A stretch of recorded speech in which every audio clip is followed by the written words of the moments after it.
네, 오늘 우리 하나님 말씀 우리 보시겠습니다. 사도행전 9장 1절에서 우리 19절까지 말씀 보시겠습니다. 사도행전 9장 1절에서 19절까지 말씀 보시겠습니다.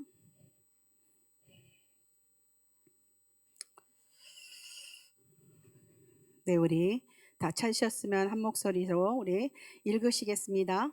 사울이 주의 제자들에 대하여 여전히 이어가 살기가 등등하여 제사장에게 가서 다메섹 여러 해당에 가져갈 공문을 청하니, 이는 만일 그 도를 따르는 사람을 만나면 남녀를 막론하고 결박하여 예루살렘으로 잡아오려 함이라.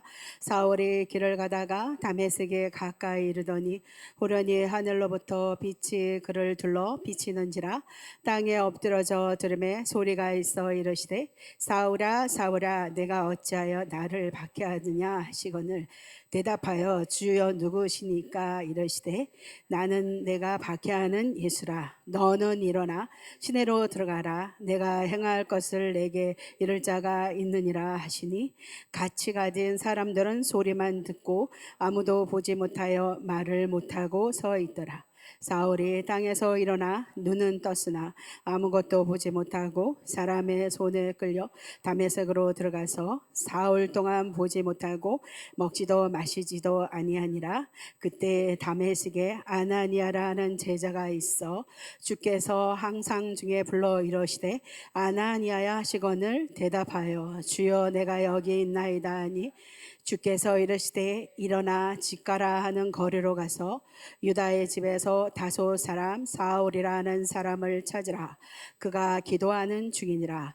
그가 아나니아라 하는 사람이 들어와서 자기에게 안수하여 다시 보게 하는 것을 보았느니라 하시거늘, 아나니아야 대답하되, 주여 이 사실에 대하여 내가 여러 사람에게 들었사온즉 그가 예루살렘의 주의 성도에게 적지 않은 해를 끼쳤다 하려니, 여기서도 주의 이름을 부르는 모든 사람을 결박할 고난을 대제사장들에게서 받았나이다. 주께서 이르시되, 가라. 이 사람은 내 이름을 이방인과 임금들과 이스라엘 자손들에게 전하기 위하여 택한 나의 그릇이라. 그가 내 이름을 위하여 얼마나 고난을 받아야 할 것을 내가 그에 보이리라 하시니, 아나니아야 떠나가고 그 집에 들어가서 그에게 안수하여 이르시되, 형제 사울아, 주 곧 내가 오는 길에서 나타나셨던 예수께서 나를 보내어 너로 다시 보게 하시고 성령으로 충만하게 하신다 하니, 즉시 사울의 눈에서 비늘 같은 것이 벗어 다시 보게 된지라. 일어나 세례를 받고 음식을 먹음에 강건하여 지니라. 아멘. 네, 오늘 큐티 말씀 나눈 말씀인데요. 사도행전 8장 초반에 보면은 사울을 전면 등장시킨 이 누가 저자 빌립의 전도 여행을 다루며 잠시 그를 무대 뒤에 감췄다가 다시 9장에서 이제 사울의 핵심을 극적으로 그려내는 그런 오늘 9장의 말씀이에요. 스데반과 빌립을 통해서 세계의 선교장이 열렸음을 보여주었고, 이제 그 주역이 될 두 인물의 핵심을 제시하는데, 9장에서는 이방인의 사도가 되는 사울이 핵심을 하고, 10장에는 오늘 말씀 들은 것처럼 고넬료가 이방인으로는 최초로 핵심을 하는 그런 말씀이 나옵니다. 자, 제자들이 땅끝까지 이르러 증인이 되는 역사가 시작된 것으로, 오늘 본문은 소위 다메섹 도상에서 핵심이 나오는데요. 성경에 등장하는, 그리고 기독교 역사상 그 어떤 핵심보다도 극적이고 유명한 사건임을 말씀드립니다. 사울이 바울 되는 그런 핵심이 일어나는 오늘 9장의 말씀이 시작되는데요. 이 누가가 사도행전의 저자이잖아요. 이 사울의 핵심을 사도행전 9장만 하는 게 아니고 22장에도 있고 26장에서 걸쳐서 3번이나 이 기록을 하고 있습니다. 자, 9장은 관찰자의 만약에 입장이라면은 22장, 26장에서는 이제 사울이죠. 사울이 직접 전한 설교의 내용을 따오는 식으로 해서 이렇게 서술을 했기 때문에 서술을 했는 그런 차이가 있지만은 같은 사건을 세 번이나 기술했다는 사실을 볼 때 누가 저자는 사울의 회심이 사도행전에서 굉장히 중요하고 독자들이 반드시 기억해야 할 사건으로 여겼다는 점은 분명합니다. 그래서 오늘 이 본문 말씀, 오늘 읽으신 여러분이 이 본문 말씀을 통해서 우리에게 베푸실 은혜가 무엇인가 하는 것을 살펴보도록 하겠습니다. 네, 그 어렸을 때 잘 모르는데 말씀 들으면은 바울 이런 사람 이야기를 되게 많이 들었어요. 그리고 목사님들이 되게 이 바울의 엄청 위대함을 굉장히 강조를 많이 하셨다는 그런 인상은 좀 있습니다. 그런데 이 바울의 회심이 그만큼 기독교 역사상 엄청 중요한 사건입니다. 그래서 이제 이 사도발에 대한 이야기 나오는데요. 1절, 2절을 여러 번 읽으셨잖아요. 이 사울이 이 1절, 2절에 보면은 사울이 굉장히 살기가 등등하였어요. 그 스데반을 죽인 후에도 여전히 주의 제자들에 대해서 위협과 살기가 등등하여서 이 사람이 대제사장을 찾아가서 그 외지에 그 퍼진 그들을 잡아올 수 있도록 고난을 달라고 요청할 정도로 사도 바울은 예수님을 믿는 사람들을 잡는데 완전히 살기가 등등한 그런 상태에 있던 사람이었어요. 다메섹이라는 것은 현재 시리아의 수도라고 합니다. 예루살렘에서 약 240km 떨어진 곳이라요. 결국 가까운 거리는 아니죠. 창세기 때부터 등장하는 이 다메섹은 고대 도시로서 유대 나라와 오랜 인연이 있고 예수님 당시에는 많은 유대인이 여러 해당을 중심으로 거주하고 있었던 곳이라고 합니다. 그래서 이 사울이 다메섹까지 이 흘러간 자들을, 그러니까 예수님을 믿는 자들을 끌고 오겠다는 일념으로 일주일 정도가 소요되는 240km, 굉장히 먼 길을 떠나는 이 사도 사울을 볼 수가 있습니다. 주의 제자들이라 이렇게 얘기를 했어요. 그 도를 따르는 사람들이라고 이렇게 말씀이 나오죠. 이 그리스도인이라는 칭호가 등장하기에 앞서서 이 독특한 이 호칭이 이 도라는 이 말을 썼는데요. 사도행전 6장 7장에 보면은 허다한 제사장의 무리도 이 도에 복종하니라 이런 말씀이 있는데 이 도에 해당하는 것이 이제 이게 피스티스라 그런 믿음이라는 뜻이잖아요. 근데 요한복음 14장 6절 말씀을 더 이렇게 그걸로 표현을 했다는 거예요. 그 예수님이 그 거기에 보면 나는 길이요 진리요 생명이라 이런 말을 썼거든요. 거기에 길에 해당하는 이 호도스라는 이 헬라어로 이렇게 그렇게 해석을 하게 됩니다. 그래서 누가 저자는 사울이 예수 그리스도라는 길을 따르는 자들을 잡아서 폭력으로 제압하려고 찾아갔지만 오히려 어떻게 해요? 이 다메섹으로 가다가 그 다메섹으로 향하는 길에서 사울이 은혜로 제압이 되어서 참된 길을 찾았음을 밝히고 있는 그런 이 길, 이 도로 해석을 이 도로 해석을 하였다는 것입니다. 그래서 이제 3절에서 9절까지는 여러분이 읽으셨는데 사도 바울의 이제 사울이 예수님을 만남이 나오는 그 장면이 나오죠. 사울이 다메섹에 거의 왔을 때 갑자기 하늘로부터 빛이 내려서 그를 둘러쌌다고 이렇게 얘기를 했어요. 근데 26장에는 보면 정오가 되었다 그랬거든요. 길에서 보니 하늘로부터 해보다 더 밝은 빛이 나왔다 이렇게 말하고 있습니다. 22장에서는 그 빛의 강체로 말미암아 볼 수 없게 되었다고 말합니다. 여러분 너무 좋은 날씨에 햇빛이 엄청 쫙 비치는데 그 빛을 바라보고 싶어 갖고 한번 고개 한번 들고 한번 보셨으면 어때요? 쫙 안 보여요 이렇게. 네. 그런 거 저도 그렇게 한번 봤는데 진짜 앞이 안 보여 갖고 순간에 딱 멈췄거든요. 자, 이렇게 그런 빛이 그런 광채가 그래서 사도 바울은 볼 수 없게 되었다 하는데요. 그래서 사울은 땅에 엎드리고 그 순간에 음성이 들려왔다 이렇게 말씀을 하고 있습니다. 그러면서 사울아 사울아 부르는 음성이 두 번이나 들렸고 이것을 보면은 우리가 장면을 또 한 번 생각하면 떨기나무 가운데서 모세야 모세야 하고 하나님 부르셨죠. 이거랑 똑같이 연상을 하면 됩니다. 이것을 하나님의 현현이라고 하는데요. 이 사울도 굉장히 의식을 했을 것입니다. 사울은 율법이 엄청 완벽한 자로서 하나님을 잘 믿는 사람이었잖아요. 근데 이게 사울아 사울아 하고 부르는 굉장히 이렇게 하나님의 현현 이런 모습으로 이렇게 사도 사울이 했을 때 굉장히 압도당했을 것 같아요. 그래서 하나님의 임재가 그 임재가한테 뜻밖의 하나님이 말이 들렸는데 뭐라고 얘기를 하냐면은 내가 어찌하여 나를 박해하느냐 이런 말씀이었습니다. 사울은 이상하다고 생각이 들었을 거예요. 자기가 엄청 하나님을 잘 믿는 사람이잖아요. 하나님을 박해했다니? 그래서 묻는 거예요. 주님, 그래서 도대체 아니 내가 사울은 그래서 어떻게 얘기를 하냐면 주님 도대체 누구이십니까? 이렇게 모세도 그렇게 동일하게 물었거든요.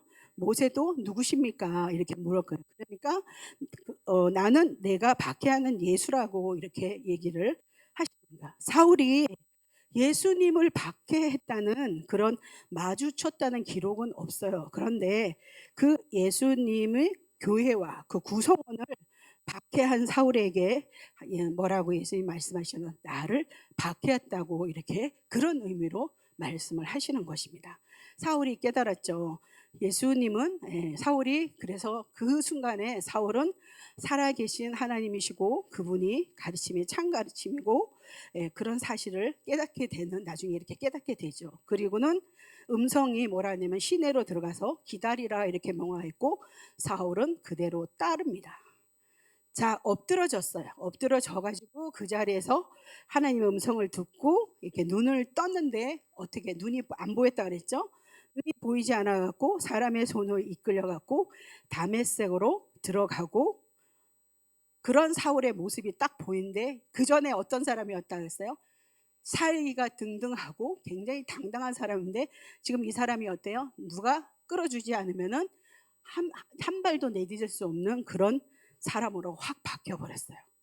얼마나 기세 등등한 사람이었는데 이전까지만 이 사람은 자신의 힘, 자기가 가진 것도 많고 완벽한 사람이었죠. 그리고 지식 엄청난 사람이었고 이런 기세 등등한 사람이 자기가 앞가림도 하지 못하는 이 무기력한 갑자기 무기력한 존재가 되었고 담메색으로 들어가서 3일 동안 보지 못하는 것은 물론이고 이 사람은 물도 먹지도 마시지도 못한 그런 사건이 벌어집니다. 자, 안 보인 것은 그렇다 치더라도 자기 의지에 따라서 이 사람이 먹지도 않고 마시지도 않았다는 거예요. 자, 그런데 여기서 사울도 하나님을 완벽하게 믿는다고 했지만 나름대로 그렇게 사람을 잡아다가 그렇게 벌을 주고 예수를 믿는 사람들을 그렇게 하면서도 이 사람 안에는 뭔가 내적인 갈등이 있었을 것이다 하는 그런 생각을 합니다. 그럴 때 만나 주셨고 그리고 이렇게 눈도 보이지 않고 그리고 물도 먹지도 못하고 마시지도 못할 때 그런 상태에 있을 때 이 사람이 그 마음에 그 3일 동안에 그 자기의 이때까지 뭔가 이렇게 생각하는 그런 어떤 내적인 의구심 뒤에서 이제 그런 얘기를 하고 그런 얘기를 들을 텐데 그런 것이 이렇게 와 이렇게 나서 이분이 갈등을 엄청 겪었으면서 도대체 누구십니까?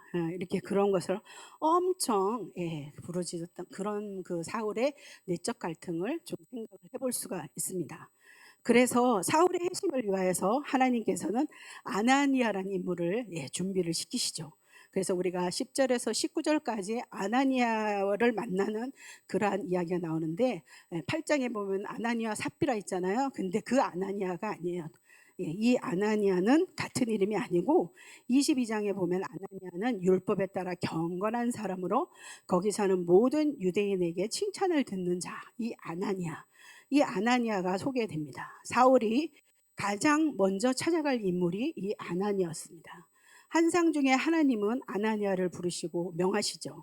즉각 곧 곧은 길이라는 그런 부르는 다메섹 시내의 중심 거리에 위치하는 유다의 집에 가서 사울을 찾으라고 이렇게 말합니다. 그는 먹지도 마시지도 못한 채 있고 자신의 삶을 돌아보면서 회개하고 고뇌하는 모습을 하나님께서는 기도로 아나니에게 보게 하시죠. 그리고 사울에게는 또 어떻게 아나니아가 안수하게 될 것이다. 그리고 너는 다시 보게 될 것이다 하는 그런 한상까지 이렇게 보여주십니다. 그러면서 이제 현재 상태에서는 사울의 소식을 모르는 이 아나니아. 아나니아는 하나님의 음성을 듣기 전까지 하나님이 그렇게 하라고 하니까 아나니아가 반문을 하는 거예요. 아니에요. 반대입니다. 저는 아나니아인데 갈 수가 없어요. 아나니아는 굉장히 완곡하게 반대를 하는데 사울이 얼마나 두려운 존재인지 아시잖아요. 그러니까 이 정말 사울은 엄청난 그런 사람, 그리고 잡아다가 죽이는 그런 사람인데 어떻게 제가 만에 감사 그 사람은 너무 두려운 존재입니다. 저는 못 갑니다. 이렇게 아나니아는 얘기를 했을 거예요. 근데 사울은 주의 성도들에게 굉장히 큰 해를 끼쳤고 대제사장들에게 사람들을 잡아갈 고난을 받아온 그런 자인데 내가 어떻게 그 사람한테 가서 안수 기도를 합니까? 저는 못합니다. 저는 반대합니다. 아나니아가 하나님의 음성을 들었지만 아나니아는 이해가 안 된다는 것입니다. 근데 하나님이 아나니아에게 선포를 하죠. 아나니아야 가거라. 사울은 예수님이 누구신지 그리고 예수님의 행하신 복음이 어떠한지를 선포하고 고백하는 사역을 위해서 특별히 택한 자다. 택한 나의 그릇이다 하고 하나님이 아나니아에게 얘기를 하는 거예요. 그러면서 사울은 아그리파 2세와 로마 황제 앞에서도 그리고 이스라엘 자손에게 복음을 전할 것이다 하면서 하나님이 아나니아에게 사울을 이렇게 얘기를 하는 거예요. 사울은 이방인을 위한 사역자이지만 동족 이스라엘 자손들에게도 복음을 전하는 자로 하나님이 내가 택한 그릇이다. 내가 택했다. 이렇게.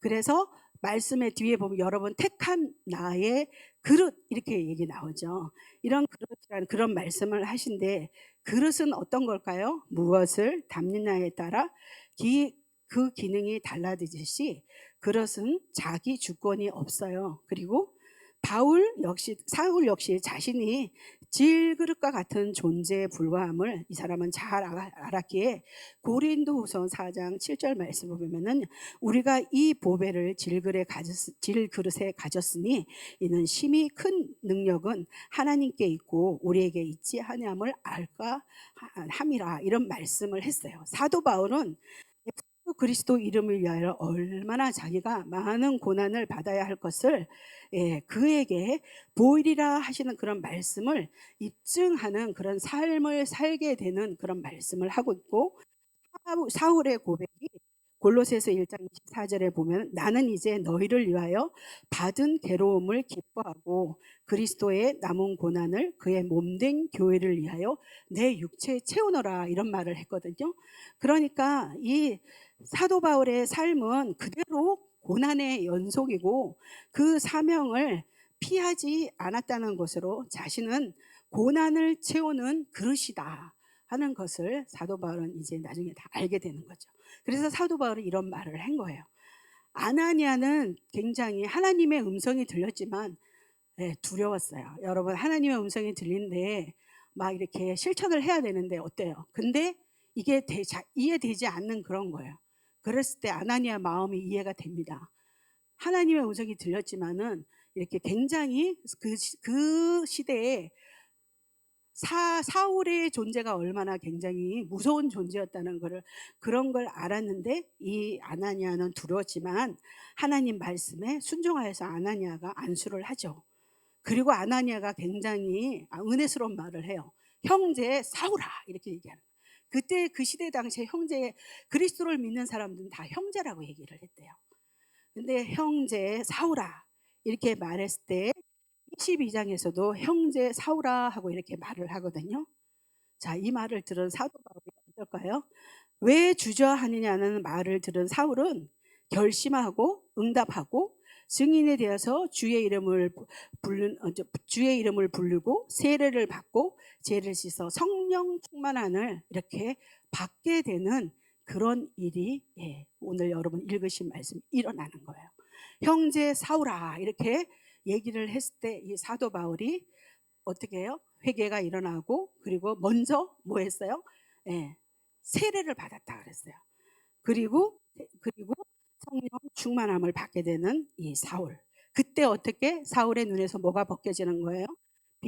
같은 것이 벗어져서 사울은 다시 보게 되는 것입니다. 자, 사울은 육체적으로나 영적으로 새로운 시력을 받은 사람이에요. 육체적으로도 영적으로도 새로운 시력을 받은 이제 보는 것은 이전과는 완전히 달라진 사람, 그런 사울. 그래서 그 사울이 나중에 바울로 되는 그런 은혜가 일어나는 그런 사건이 오늘 사울의 해심기 9장에서 이제 말씀을 하고 있는데요. 금식을 했어요. 그렇죠. 그리고 금식을 해서 얼마나 배가 고팠을까요? 3일 동안. 그랬는데 이 사람이 먼저 먹을 수도 있는데 사울은 세례를 먼저 받았다 그랬어요. 세례를 받고 아나니아는 음식을 준비하고 아나니아가 그 음식을 먹였다 하는 그런 말씀이 오늘 19절의 말씀 스토리입니다. 여러분이 계속 많이 들어가지고 잘 아시죠? 자, 오늘 말씀 속에서 어, 회심 여러분 다 회심들 다 하셨죠? 사도 이 사울의 회심기 설교는 제가 처음 하는 것 같아요. 그리고 나름대로 적은 시간이었지만 제가 보면서 은혜가 엄청 많이 되더라고요. 네. 사울 그리고 그 옛날에 목사님들께서 바울, 바울, 바울 이러면서 사도 바울에 대해서 엄청 강조를 하시면 그 위대한 사람 막 이런 얘기를 할 때 왜 그러나 그렇게 했는데 빛으로 오시고 음성을 들려주시고 이렇게 눈이 3일 동안 보이지 않으면서 그 눈이 비닐이 이렇게 벗겨지는 그런 느낌을 받으면서 다시 보게 되면서 정말 자기가 핍박하는 자에서 이제는 어떻게 해요? 복음 전하는 자로 바뀌는 그런 사울의 회심기가 굉장히 많이 저는 은혜가 되더라고요. 저의 회심은 그냥 너무나 이렇게 소심했는 게 그냥 이렇게 어느 날 제 뚜껑이 열렸습니다. 그냥 이렇게 은혜가 저한테 찾아오더라고요. 자, 그런데 이렇게 사울에게만 나타나는 사건인가 우리가 이렇게 생각할 수 있어요. 이게 일반적이지 않다는 생각도 하실 수 있습니다. 그리고 사울의 의지와는 관계없이 하나님이 일방적으로 마음을 돌이켰었다 이렇게 볼 수도 있는데 여러분 하나님의 은혜로 독특한 상황은 사실이에요. 독특한 상황. 여러분 모든 우리 수많은 그리스도인들이 자기의 회심기를 이야기할 때 정말 독특한 사건들이 많이 있습니다. 그런 것처럼 이 사울도 굉장히 하나님의 은혜로운 독특한 그런 상황인 것은 사실이지만 넓게로 우리가 본다 그러면은 우리 모두에게 해당하는 일입니다. 오늘 여러분 회심하셔가지고 이 자리에 오셔서 하나님께 오늘 예배 드리시잖아요. 저는 요새 새롭게 느끼는 게 어떤 일이 있냐면은 내가 이렇게 하나님의 자녀가 돼가지고 내가 이렇게 교회에 이렇게 앉아 있고 하나님 말씀을 듣고 세상이 시끄럽고 모든 거 그러다 할 때 거기에 연연하지 않으면서 하나님만을 더 많이 그래도 생각하고 하나님의 일을 하고 그리고 이렇게 좀 뭐야 이렇게 부끄럽지만은 복음주의자로 살게 되는 거에서 엄청 감사하는 굉장히 감사하다는 그런 생각을 그리고 우리가 옛날에 전도할 때 60억 인구 중에서 나를 택하는 내가 택함을 받았다.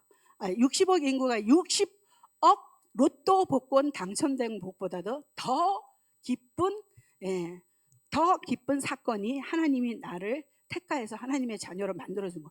그 얘기를 들을 때 처음에 들을 때는 별로 이렇게 감흥이 안 왔는데 점점 더 갈수록 내가 이렇게 하나님 나를 택한 내가 너를 택한 나의 그릇이다 이렇게 엄청 은혜가 되는 거예요. 근데 이게 사도 바울한테만 있는 게 아니고 어떻게 여러분 모두에게 다 해당되는 이야기입니다. 그럴 때 굉장히 제가 은혜가 되더라고요. 그리고 또 하나 이제 은혜 되는 거는요. 사울의 26장에 보면은 26장 14절에 보면은 사울의 회심 사건 중에 이런 음성이 들렸어요. 사울아 사울아 내가 어찌하여 나를 박해 하느냐 가시체를 뒷받침하기가 내게 고생이라 이런 말이 있거든요. 이 가시체가 뭐냐면은 거저차다는 뜻이래요. 근데 이 매를 맞으면서도 주인의 뜻에 따라 움직이지 않으는 이 소를 묘사한 거거든요. 보니까 가시체에 제가 딱 걸리는 거야. 이 가시체가 제가 하나님이 나를 택했음에도 불구하고 저도 가시체가 참 많다는 그런 생각이 들더라고요. 그게 이게 그래서 이게 뭔가가 이렇게 이 가시체의 사도 바울의 이 내적인 외적인 이 굉장히 갈등을 한번 생각해 볼 수가 있습니다. 이 사울도 마음에 가시체를 의식할 수 있다는 거예요. 그 근거가 뭐냐면요. 이 사울이 굉장히 다른 사람보다 강력했다는 거예요. 살기가 등등하고 다른 사람도 이렇게 예수 믿는 사람들 뭐 잡아가지고 그러는데 사울은 굉장히 더 특별하게 살기가 등등하고 굉장히 이렇게 예수 믿는 자들을 잡아다가 아주 목숨 걸고 했다는 그런 극렬한 태도, 이 사울의 강신적이죠.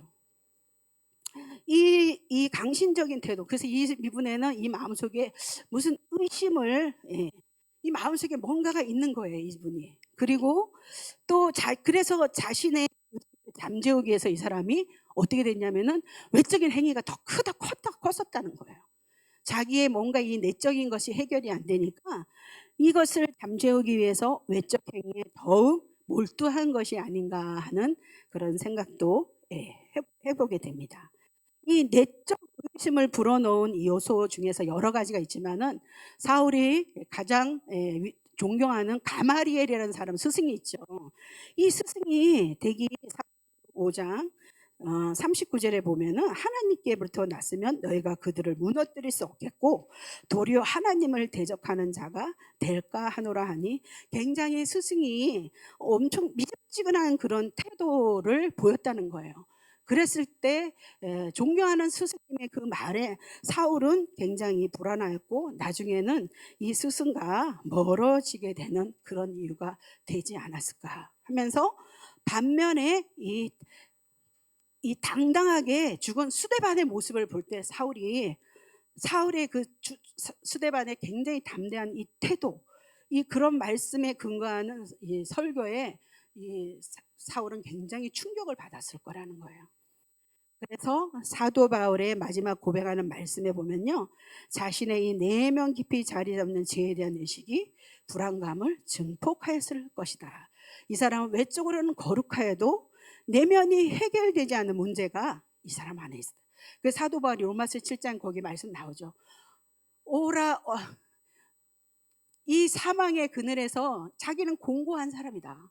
내가 아무리 죄를 안 지으려고 그래도 어떻게 해요? 이 육체가 자꾸 자기를 죄짓게 끌어다니는 걸 자기가 막을 수가 없다는 거예요. 그러면서 공고한 사람이다. 나는 공고한 사람이다. 이 사망의 그늘에서 누가 나를 건져내라 하는 굉장히 탄식하는 사울의 그 내적인 이 내면이 나오거든요. 사울은 여기서 해결을 못 받는데 정말 빛으로 오시고 어떻게 해요? 소리의 음성을 직접 들었다는 거예요. 자, 이게 해결되니까 사울이 굉장히 엄청난 사람으로 바뀌게 되는 거죠. 자, 그래서 이 가시체가 사울은 해결된 것 같아요. 이 하나님의 방법이 어떤 방법이에요? 하나님 폭력적이지 않고 이 자신을 드러내면서 하나님이 빛과 소리로 자유롭게 반응을 할 수 있도록 하나님이 정말 이렇게 일을 하시는 거예요. 그래서 사울에게도 이렇게 했다는 것입니다. 우리 여러분들의 모든 그런 회심의 은혜, 자기의 간증이 있을 텐데 근데 거기에서도 또 뭐래요? 이 아나니아가 형제라고 얘기했어요. 죽이는 사람을 어떻게 형제라고 얘기합니까? 예수님을 믿는다는 그거 하나만 가지고 잡아다가 악랄하게 죽이는 그런 앞장선 사도 바울, 이 사울에게 형제라 이렇게 말한 것은 아나니아가 불렀을 때 사울의 마음은 정말 무너져 내렸다는 거예요. 여러분, 하나님이 도희야 하면서 부르시고 내가 널 사랑한다 진짜 무너지는 거예요. 이 똑같은 얘기입니다. 이 사울이 이렇게 된 거예요. 네. 그래서 오늘 이 하나님을 모르는 분들이 있죠. 각자의 방식으로 가시체를 뒷발질하고 있어요. 지금 오늘 이 시간에도. 그 때문에 이게 내가 정말 하나님 앞에 나오고 싶어도 못 나온 사람들도 있고 정말 그렇거든요. 네. 지금도 하나님을 부정하고 있지만은 어떠한 계기로 이 사울을 생각하신다면은 하나님의 주권적인 역사를 통해서 빛과 소리가 임하고 회심을 하게 되는 놀라운 은혜가 일어나게 되는 것입니다. 네, 그래서 이렇게 사울의 회심기를 볼 때 우리 모두 하나님의 모든 사람이 구원받기를 원하는 것이 하나님의 소원이라고 얘기하셨잖아요. 그런 것처럼 오늘도 일어날 수 있고 내일도 일어날 수 있고, 예, 일어나면, 그러니까 혹시 아직 하나님 전에 안 나오시는 분들이 있어요. 여러분 걱정하지 마시고 여러분은 중보하시고 어떻게 해요? 반드시, 네, 하나님께서 하나님의 방법으로 찾아가실 겁니다. 그래서 회심이 일어나게 돼서, 네, 어느 날 나 교회 같이 따라갈까? 네, 이런 일이 일어나는 거예요. 놀라운 일이 일어나는 겁니다. 네. 그래서 제가 이게 사울의 회심 이걸 보고 제가 하다가 너무 그래가지고 이 4년 동안 우리 옆에 사는 이 아줌마가 나한테 해결이 안 되는 아줌마가 있어요. 제가 어떻게 했는데, 제가 막 저번 주에 막 월요일 화요일 제가 간절히 기도했는데, 화요일 날 집에를 들어가는데, 예, 그 현관문 거기 가기 전에 계단 올라가는 데가 있는데 나는 이쪽 방에서 오고 이 아줌마는 이쪽 방에서 왔는데 처음으로 만난 거예요. 근데 그 아줌마가 저를 먼저 아는 척을 하는 거예요. 아줌마 그러면서 그러는 거야. 그랬더니 제가 그 아줌마를 보자마자 갑자기 손을 덜썩 잡고 아줌마 나랑 얘기 좀 합시다. 그래서 그랬더니 아줌마가 우리 벤치 거기 우리 그 앞에 벤치에 따라오더라고. 그래서 이렇게 근데 그분을 내가 얘기를 하면서 특징이 뭐냐면은 당신 그 사람의 말을 제가 안 들어주면 그분은 막 소리를 내고 화를 내는 거예요. 근데 얘기를 듣다 보니까 제가 저도 모르게 제 입에서 이렇게 나왔어요. 아줌마 미안해. 그동안에 얼마나 힘들었어. 아줌마 내가 정말 미안해. 아줌마 이제 다시는 아줌마 혹시 냄새나고 아줌마한테 문제가 있으면은 아줌마 나한테 언제든지 두들겨요. 그러면 내가 아줌마한테 언제든지 내 문 열어주고 아줌마하고 내가 대화를 할게. 아줌마 이때까지 얼마나 힘드셨어. 걔가 횟수로 보니까 추석이 이번 추석부터 시작한 거거든요. 추석이 한 4번 되는 것 같아요. 제가 4년 동안 진짜 핍박받았습니다. 진짜. 그랬더니 완전히 순한 양처럼 아줌마가 싹 사그라지면서, 예, 그 다음 날에 아무 소리도 안 났거든요. 근데 그 다음 날도 아무 소리 안 나는데 어저께 소리가 나더라고요. 근데 저는 굉장히 제 마음속에 시원한 게 뭐였냐면 제가 아줌마 미안해. 아줌마 얼마나 그동안에 힘들었어. 제가 그런 얘기를 했다는 거예요. 네, 그래서 제가 이 설교를 준비하면서 나도 뭔가 내가 이게 그리고 그분이 저한테 그런 거예요. 저를 얼마나 관찰을 하는지 우리 교회 교패가 나왔고 제가 우리 제 문에다가 교패를 제가 걸었거든요. 그 전에 없었거든요. 근데 저한테 이러는 거예요. 아줌마 교회 다니시잖아요. 교회 다니시잖아요. 그래서 내가 너무 깜짝 놀래가지고 네 교회 다녀요. 근데 아줌마 교회 다니는 사람이 그렇게 하면 돼요? 이러는 거예요. 그래서 아줌마 내가 미안해. 제가 그랬거든요. 그래서 이제 추석이니까 제가 먹는 거 좀 갖다 주고, 예, 그러면은 며칠 동안 좀 잠잠해지고, 이제 좀 그런 관계로 유지해요. 저 그렇게 그래서 제가, 예, 그런 거로 이렇게 은혜를 받아서 정말 하나님께 너무, 근데 갑자기 제가 너무 시원하고, 뭔가 기분이 너무 좋은 거예요. 그리고 집에 들어가는 게 부담이 안 되고 좀 좋아졌어요. 좀 그렇습니다. 자, 오늘 성도 여러분, 오늘, 예, 빛과 소리가 들리는 그러한 은혜가, 그래서 회심의 은혜가 일어나는 그러한, 예, 일들이 많이 예, 일어나기를 여러분, 예, 그렇게 해당되시는 분한테 그런 일이 많이 일어나기를 여러분 축복하시면서, 그리고 우리 성도분들 먼저 믿은 분들은 어떻게 돼요? 끝까지 믿으시고 아나니아처럼 어떻게 해요? 예, 중보하고 아나니아처럼 이렇게 돌보는 그런 사람들이 되시기를 이 시간에 축복합니다.